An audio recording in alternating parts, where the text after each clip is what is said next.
د ناس مبارکه سوره چې د قرآن عظیم شان 114 او آخرنۍ سوره ده په مکې معظمې کې را نازله شوې ده. شپږ مبارک آیاتونه لري. تلاوت او پښتو ترجمه یې له لومړي آیت څخه اورئ. بسم الله الرحمن الرحیم. د الله په نوم چې ډیر زیات مهربان پوره رحم لرونکی دی. قل اعوذ برب الناس ملك الناس اله الناس من شر الوسواس الخناس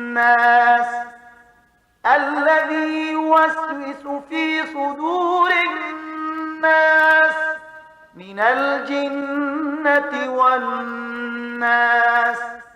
و زه پناه وروړم د خلکو پروردګار، د خلکو پاچا، د خلکو حقیقي معبود ته، د هغه وسوسه اچونکي له شر څخه چې په وارو وارو ځي راځي، هغه چې د خلکو په زړونو کې وسوسې اچوي، که هغه له پیریانو څخه وي که له انسانانو څخه.